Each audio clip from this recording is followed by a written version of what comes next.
This is the biggest Kickstarter of all time, the Pebble Smartwatch. A tiny watch that changed how we think about smartwatches. It raised $43 million from 214,000 backers, breaking records on Kickstarter. Then it disappeared. And 9 years later, against all odds, it's back. But how does something this successful just vanish? And if it was really dead, why is it coming back now? Before the Apple Watch, this is a smartwatch people wanted. So I tracked one down in 2025 to find out, was Pebble actually ahead of its time, or are people just nostalgic? And if it's coming back, should you get one? If you're new here, I'm Betty. I have an unhealthy obsession with watches, keyboards, and weird tech. This is the original Pebble. No touchscreen, no fancy OLED display, just a simple watch with buttons. But after testing it for a while, I think it might actually be better than the smartwatches we have today. With over 7 days of battery life and a new version launching with over 30 days of battery life, this could be the end game smartwatch. But here's what I don't get. If this thing was so good, why did it die? And why is it coming back now? To understand why Pebble grew so quickly, we need to go back to a strange time. Back when everyone was doing the Harlem Shake, the Apple Watch didn't exist yet, and people were still using iPods.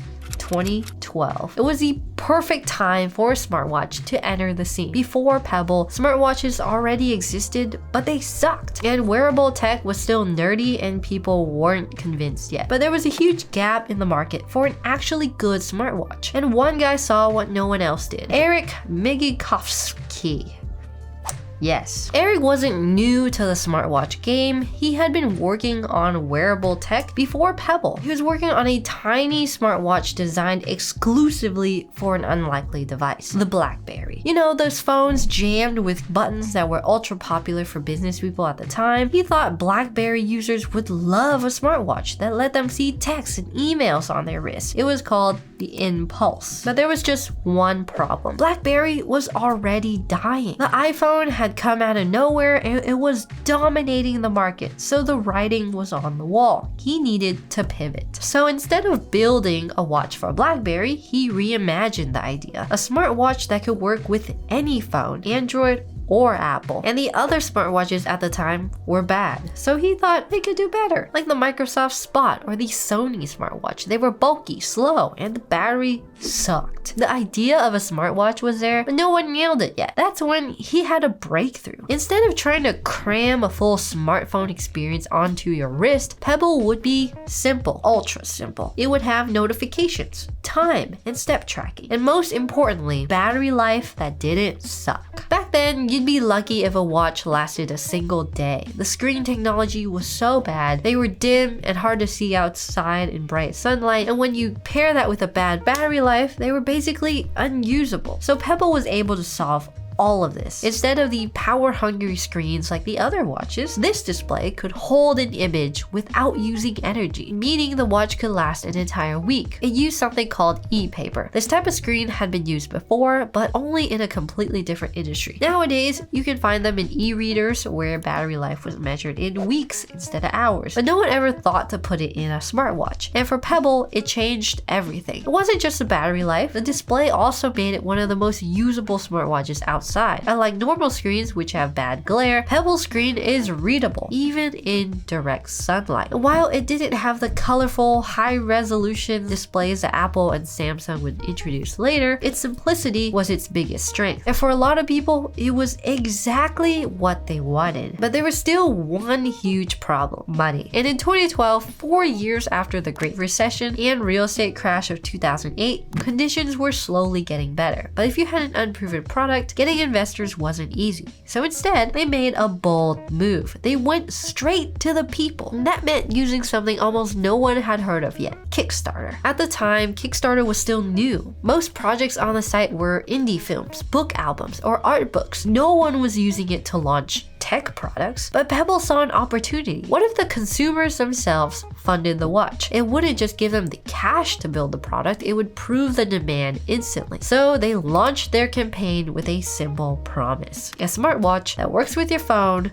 with a long battery life. And that's it. And what happened next shocked everyone. Pebble's funding goal was just $100,000, but they blew past that in under 2 hours. By the time the campaign ended, they had raised $10.2 million from nearly 69,000 backers, making it the most funded Kickstarter project of all time. They had just changed crowdfunding forever, but it wouldn't be the last time they did this, and it showed a deeper problem. Little did they know, raising $10 million was actually the easy part. Now they had to actually build the watch. And that's when reality hit. They were no longer just a Kickstarter project. They were now a real hardware company with tens of thousands of customers expecting a product. Since they were a small team of tech nerds, they didn't have factories lined up and ready to go, pumping out watches nonstop. And to make matters worse, the competition had just woken up. Because when Pebble was celebrating their record-breaking launch, something way bigger was happening behind the scenes. The biggest names in tech, such as Apple and Google, had seen the demand for smartwatches firsthand, and they weren't going to let a tiny company like Pebble dominate the space. The race was officially on. They had planned to make 1,000 smartwatches. Now they had to make 85 times that. As they started to figure out manufacturing, delays crept in. The watch wasn't shipping on time, and the backers were not happy. You'd think the money would go a long way, but crowdfunding cash goes fast when you're trying to scale production. One wrong move and it's gone. Despite the delays and manufacturing struggles, Pebble finally started shipping in early 2013. But their problems were far from over. The initial Kickstarter hype turned into frustration. As thousands of people were still waiting for their watches, production slowly ramped up, but it was a logistical nightmare. Pebble's tiny team was completely overwhelmed. And then came the first big test. In May 2013, Pebble finally launched in retail, striking a deal with Best Buy. For a startup, this was huge. Their smartwatch would be sold in real stores, alongside brands like Samsung and Sony. But there was a catch. Pebble was still struggling to fulfill orders for its Kickstarter backers. Now, people who had pre-ordered months ago were seeing new customers walk into Best Buy and buy a Pebble off the shelf. Backers were furious. Why were retail customers getting watches before the people who funded it? Was Pebble prioritizing retail money over their original supporters? Pebble was stuck in a no-win situation. They needed money to survive, and retail deals gave them a much-needed cash flow boost. But the entire situation damaged trust with their early community, the same people who had made the company possible in the first place. And all of this was happening while the tech world was shifting fast. Pebble was still the only real smartwatch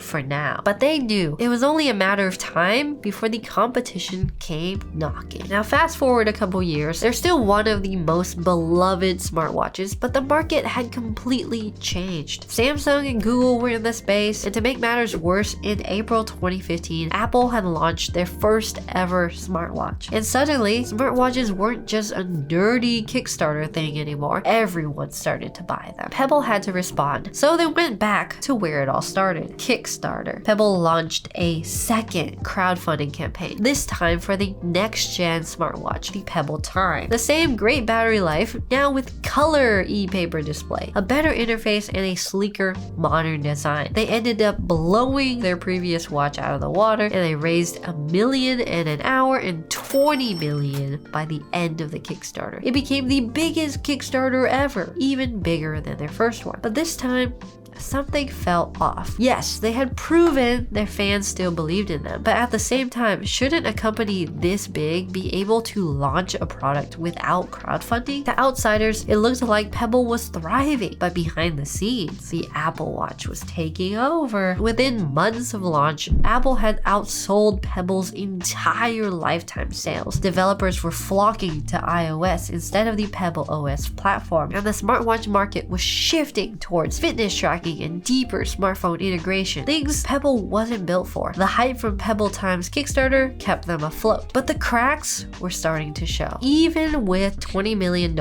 crowdfunding, a year later, Pebble was in trouble. The Apple Watch was dominating the smartwatch market, Android Wear was evolving, and Pebble, despite its loyal fan base, was starting to look like a major underdog. But they weren't giving up. In May 2016, Pebble launched its third Kickstarter campaign. This time, they weren't just making one new smartwatch, they were launching 3 products at once. The Pebble 2, basically the original Pebble with a heart rate monitor that was made to compete with Fitbit. The Pebble Time 2, a premium version of the Pebble Time with a bigger screen and improved battery life. And the Pebble Core, a totally new product, a tiny screenless fitness tracker and music player aimed at runners, meant to be a companion device instead of a smartwatch. The campaign was another massive success. They raised $12.7 million, leading up to a grand total of over $40 million in sales. But Kickstarter couldn't save them forever. While they had this huge influx of money, Pebble wasn't selling well in stores anymore. Apple Watch kept growing, and launching 3 new products at once would burn through the money at an alarming rate. Would they actually be able to deliver these new products, or was this a final desperate attempts to stay alive? The answer came just months later, and it wasn't the one Pebble fans were hoping for. Pebble announced they were being acquired by none other than Fitbit, the ultra popular fitness tracker at the time. Instead of acquiring the company outright, Fitbit only wanted the software and engineers. In December 2016, Pebble shut down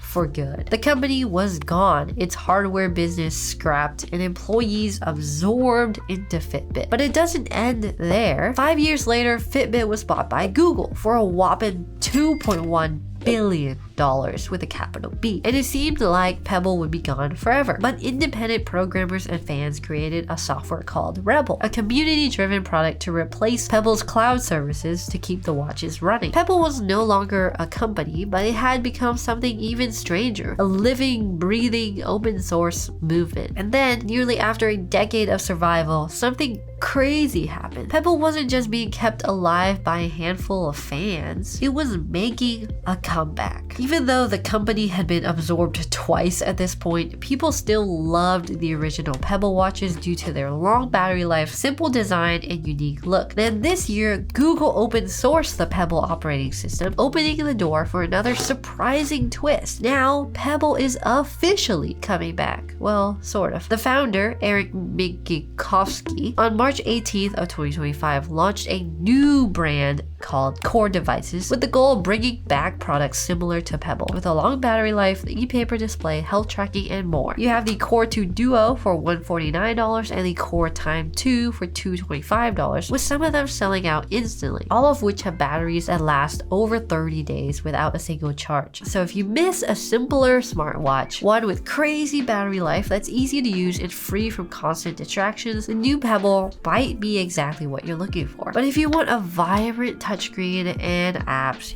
stick with what you have. Either way, Pebble's comeback shows that sometimes simple tech is tech that lasts. Now, if you love watches, check out our video on the Casio AirPower watch next.